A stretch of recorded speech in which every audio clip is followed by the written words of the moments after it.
All right, and welcome back to the 28th Annual City Automobile Championships coverage, presented by Dynamic Disc, as well as our other lovely sponsors. I am Dustin Mouret, and still joining me is Christopher Downey, and we're halfway through our second round here at the University of South Alabama course, and, well, again, it's just Matty-O versus Cam for those top two spots, and hit's not lying for Gibney either, as he's right there 2 strokes behind at third. Yeah, he's not too far behind, but I can see him making a move on this back 9.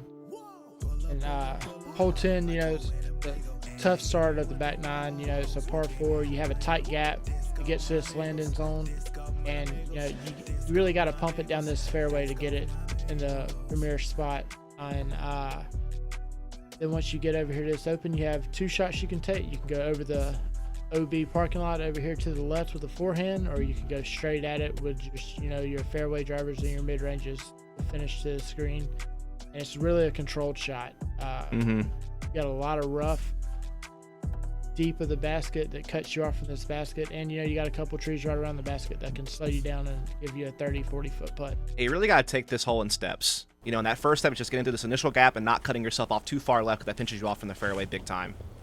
And this looks like a beauty out of Cam's hands. This is exactly what he wants, as long as he doesn't go too far right into that. No, he doesn't. Oh my goodness, that is exactly what you want. Holy cow. Is he moving today? Yeah, and that's about as far as you can get off this tee, and he really put a move on that disc. Oh no, this might be fading too early. Oh no, and that's exactly what I was talking about. If you fade out too early, you are really pinched off in the fairway. He's gonna have to basically just lay up. And oh, Matty-O, a rare misfire. What? Yeah, but it looks like he got lucky and it got all the way to a good landing spot. He's thanking his Lord Saban for that one. See a little flight towel warm action from Ryan. Okay, he's got a little pop to him. See if he does it with the disc too. That's what matters most.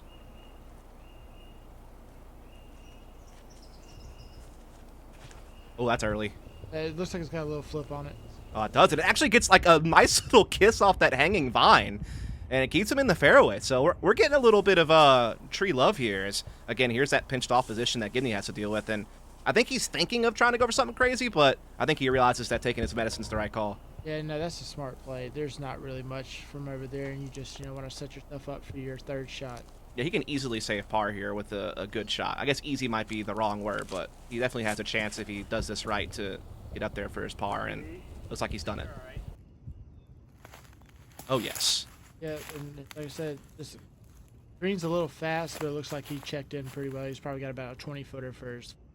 Yeah, and Matty-O trying to get up there for a birdie. After a really lucky drive. Oh, yeah. Get all the way up there, and he looks like he called that off and left it a little short. It's by like that sewer drain, which is a look at the basket, but it is a further one for sure. Now we see Ryan. Again, he had a good rip as well, looking to see what he can do. Looking good. This is the ideal shot. Oh, he's a little short, though. Yeah, about 35 to 40 short, and he's behind some trees, so that actually might be an obstructed putt, or he might have to kind of lean out and do something straddly. Cam can almost see the basket from his tee shot. Which is unbelievable. Yeah, I can't tell you how unreal that is on this hole, and he's parked it for a birdie. Yeah, he made this hole about as easy as it could be. And again, I cannot stress to you enough how uneasy this hole is. I've seen people take 8s on this hole. I've seen 9s. I've seen some really big numbers. It's very easy to do if you get in the woods or if you pinch yourself off early. As we see a straddle putt on a knee here. He fully commits to that. Yeah, good run. Just looks like it may have caught the end of those trees right in front of him and kind of pushed it down. This is Gibney for his par save after having a tough tee shot. Oh, yes. Chalk it up. Yeah, he's still dead center with putts. Happy with that save. I bet you are, Gibney. We're happy to see it. We're all about positivity here, Chris. Speaking of positivity, Cam will be positively happy about that birdie. Yeah, he made this hole really easy, and a lot of people struggled. This was the second most difficult hole on the course this day. It played .33 over par, had like a 24% birdie rate, but again, there was some septuple bogeys included in this, as well as some other big numbers. So, again, definitely one of the holes that's really tough to get, but we saw some nice par saves, nice birdie as well there from Cam, and Cam's right on Matt's heels now, man. Yeah, it's down to 1 stroke, and Cam's really making a move today. Yeah, and this is just a really simple like stock hyzer shot. Just there's one big gap you can hit with the hyzer with a putter, and most of our players should be getting up there, I imagine. Yeah, I'm really surprised with this hole didn't play the easiest hole in the tournament because it's just, you take just any putter and just put it on a little bit of a hyzer angle. And Gibney came in a little hot there, and that's really the only trouble you run into on this hole. Yeah, I mean, you could miss your line, I guess, and hit a tree early and get knocked down, but that's about it. And that, well, no, never mind. That looks great for Matt. It fades in perfectly there behind the basket. Easy putt for him. This play is the second easiest hole on the day, so it was still close. See what Ryan can do. Looks like he pulled it a little bit. He caught the one tree he had to. Yeah, it's going to kick him at least left back towards the fairway, but I mean, this is just a run you're not really going to have a high percentage of getting, so he's going to have to settle for a par. And that is, again, unfortunate with the hole playing second easiest on the day, and just knowing that there's not too many easy holes on this back nine, so a little disappointed in that. But he'll get the par, and everyone else seems to be looking to get birdies as Gibney's already tapped his in.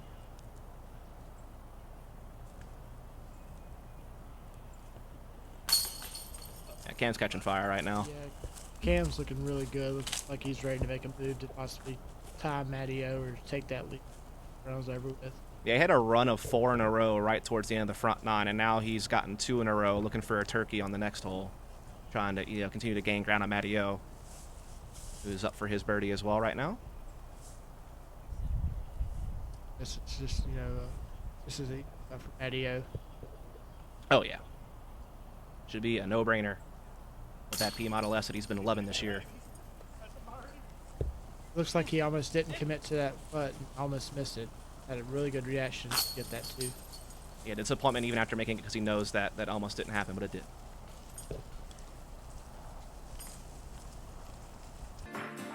Ranked #1 best small college in Alabama and a premier competitor in the NAIA, the University of Mobile provides a world-class, Christ-centered education designed to put our graduates at the top of their field. You don't want to miss out on the college experience here at UM. From amazing events to high-quality academic programs, we make sure you have a one-of-a-kind college experience. You can choose from a variety of residential facilities with great amenities and outstanding dining options. At the University of Mobile, we want you to be involved. Our 880-acre campus also features beautiful outdoor recreation options, a 24-hour fitness facility, and plenty of space for you to create deep friendships and lasting relationships. Come experience it for yourself. Visit umobile.edu/apply for more information.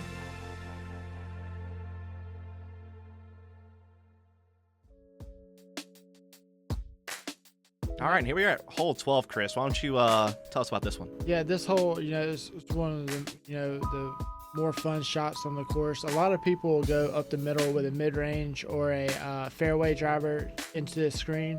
And then some of your bigger arms, there's a huge spike that a couple of the players like to throw. Yep. And then, it's just really just miss trees and, control your distance into this fast green. Yep. Actually, we're going to see some spike hyzers on this card. As you can see, Cam lining it up right now. Looking to just avoid the gap and tunnel all together and just get up there and get to the basket.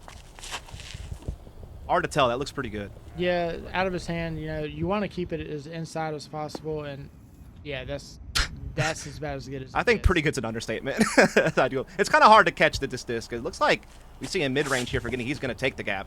Yeah, Gibney takes, the more conventional up the middle route, and he's just kind of missed the he's last loving that. tree. And he's parked it well. Yeah, the old Gibney shimmy making a feature again here. Looks like Matt's also lining up the spike hyzer. His looks a little low out of his hand. Caught that one tree and just kind of fell out into the middle of the fairway. He'll have a tough approach shot to save his 3. Yeah, and that's big news for Cam, right? Only a stroke behind could be his chance to maybe tie things up. We're going to see what Ryan wants to do here. Looks like he's eyeing up the gap rather than spike. Oh, yeah. Well, that's a great flex. But yeah, it looks like he went with a fairway driver, kind of came up the middle, and that's that fast, green that I was talking about. It just slid about 60 feet. That was going to be a tough ask of Matt. Yeah, he's just laying up, taking it 3, going to the next hole and getting ready to think about his next shot. Door crack's open for Cam now. Again, this is his chance to get that other stroke and really get on his heels. As you can tell, Ryan disappointed with that one. He just juiced that a little too much, a little too high. Yeah, he's had a couple of putts, that's gotten away from him in this round that he wished he could have back. You wonder how much of it's like nerves of being on coverage or, being not around from the area. Maybe he didn't get that much prep. Whatever the case may be, he's been able to bounce back in the past in the front nine, so. Gibney tapping it too, and being on coverage is a different game, because I mean, you get to go back later on and you get to see the shots, and kind of go back and see. But at the same time, other people are going to be seeing that same thing, and so far, he's handled it pretty well. And there it is. There's a tie between Matteo and Cam. So again, that duo at it again, and now we're at another new hole, hole 13. And I imagine because there's no Mandas, we're going to be seeing a lot of these big hyzers over the road, just trying to get into this bowl and set up for a birdie putt. Yeah, and that's the shot on this hole, and a lot of these guys all have the arm to get to this hole, and pretty much you just take your overstable driver and you just throw as far, and that's a grunt of doom. Yeah, nice grunt out of Gibney. Putting his all into that. Oh no, he caught that last little bit of the corner you got to beat, but he still should be able to get up there for the par at the very least. Yeah, it shouldn't be too bad to approach to get us through. And Matteo taking the same exact route as the rest, and that is looking pristine. That is, oh my goodness, what a shot. Yeah, that's about as close as you can get on the hole. It's a tough hole to get all the way around that corner. Okay, Ryan, he's going for the big one too. You can go down the fairway, but it's way harder to get a birdie that way. So he's going to try his spike hyzer over the road as well, and the flight path looks good. Does he have the distance though? Oh, we got a little bit of help off that sidewalk. Got a little roll too. That was a good finish. That curb on that road and sidewalk, kept a lot of disc. Gibney's just trying to pitch up, and he didn't really have much, and that's a really good up shot.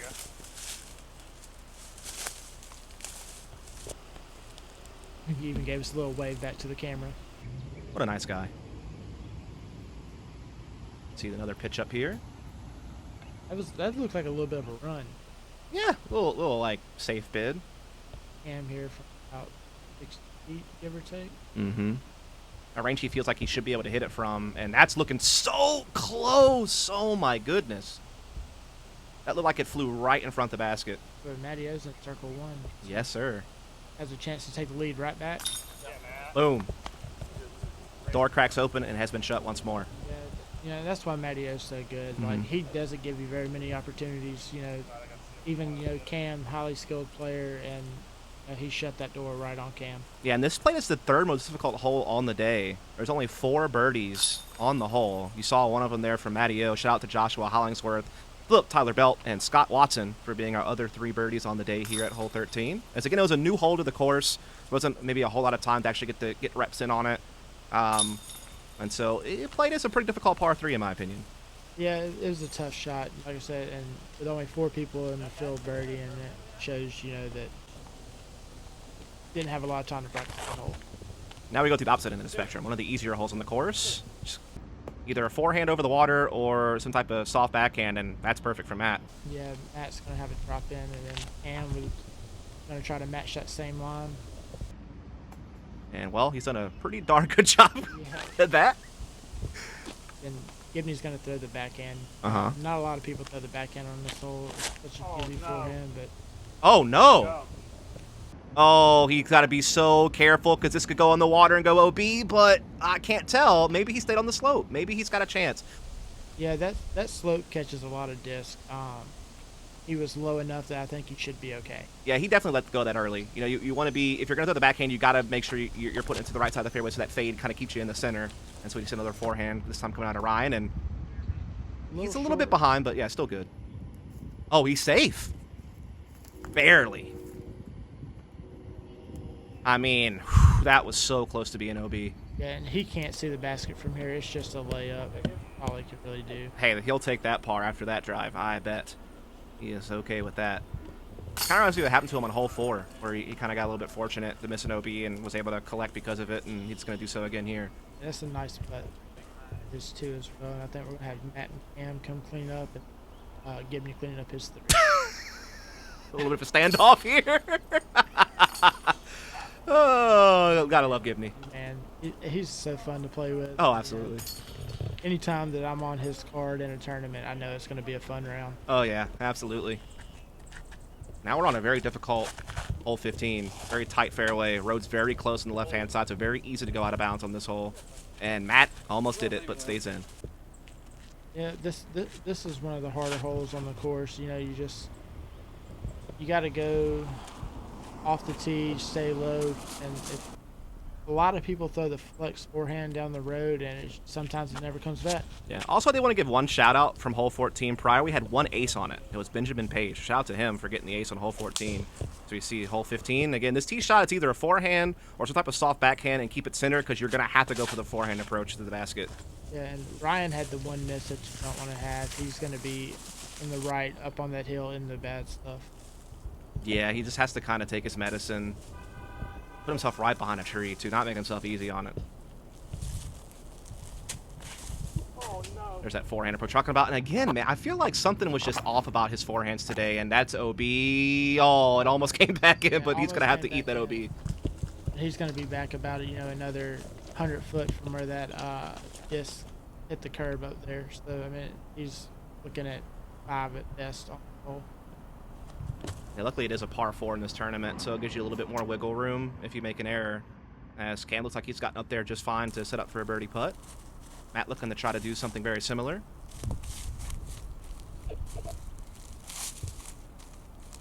Gotta skip something up there. It's a pretty good bit of elevation, to get a forehand up there, so you have to play the skip or play high. Yeah. It's hard to play high.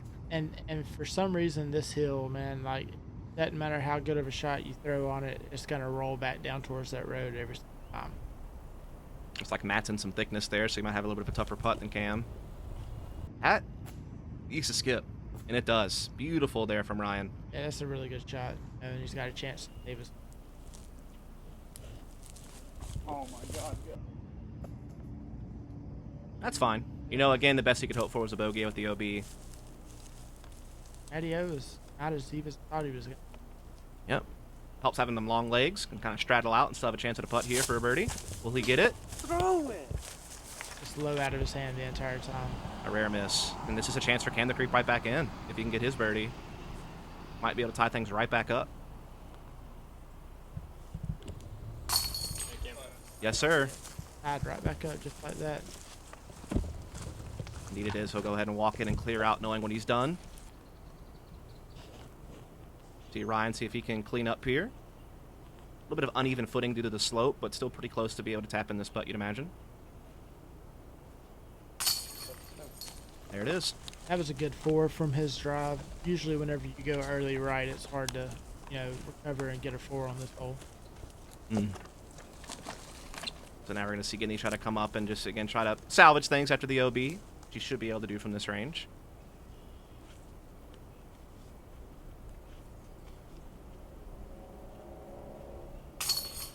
And there it is. Putt still going strong for Gibney. We get ready to head into an absolute behemoth of a hole coming up next. Shout out to Garrett Jones, by the way, for the eagle.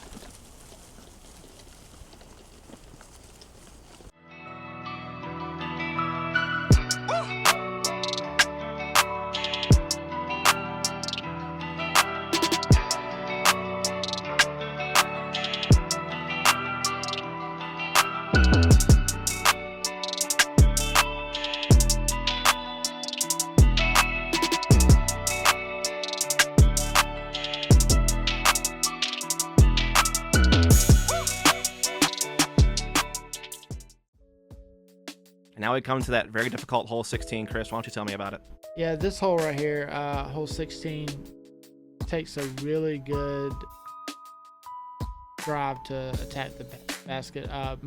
Some of your bigger forehands over the road to try to get into that green is the only way you can attack it. Most people, though, are probably going to take a mid-range or a fairway driver and just kind of get it around the corner and then throw a layup to this elevated basket. And not a hole that you want to part just because of how elevated this basket is, but we'll see how these guys attack it. Yeah, this is probably one of the most difficult par 3s in the area, I feel like. We're going to see a little bit of a flexed, overstable backhand here from Cam, and it's going to slide up basically where you want to be to approach. Yeah, and he avoided the one miss that you needed, because you don't want to be right on this hole just because of how thick that stuff is. And Matt throwing the the layup forehand. Yep, again, everyone's just trying to take a par here. I'd imagine it's really hard to attack for birdie on this hole. And he maybe saw that one off a little bit. Hopefully he's not too in the thickness. Hopefully he can still approach from there. But we see the solo, or not solo actually. I think we had a backhand as well from Cam, but Gibney going for the backhand and another flex, and that looks good.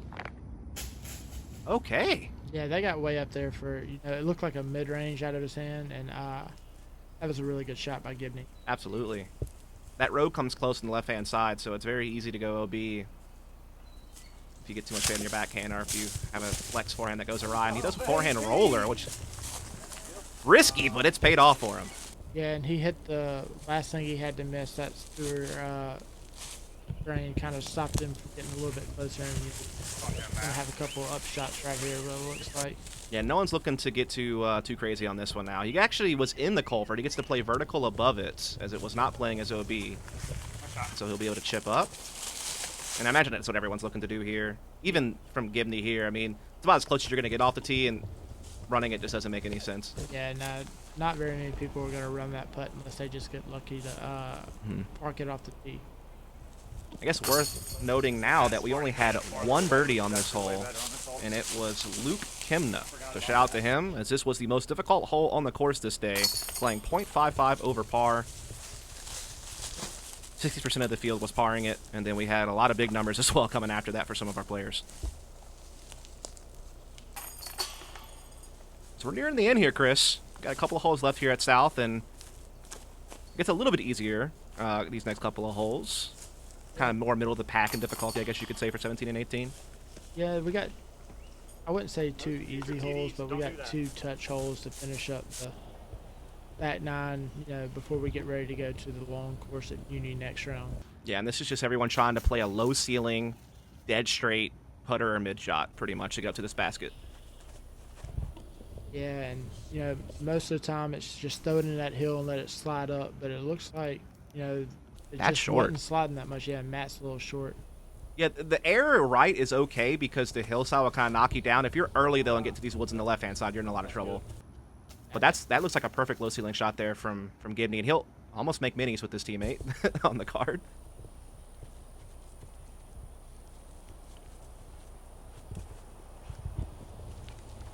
Early. A little early. Yep, that's the fade you don't want.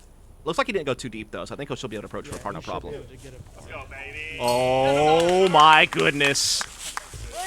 I feel like he's good for a couple of those around. Just these circle 2 jumpers, but he's so confident with that P Model S, so confident in that really compact, almost free throw style putt that he kind of modeled it after, and that's one of his strengths, and he shows you right then and there that you can never count him out. Yeah, and he's so good from that distance too. And distance looks like a little hot, and then slides into that little drainage ditch behind the basket. And that was not playing as OB this tournament, by the way, so he still has a chance to get his par. I know in other tournaments it has been OB to be in that cement, but not this time, which I think is okay. It comes pretty close behind the basket. It's already, a touchy shot as it is, so I don't mind that rule change.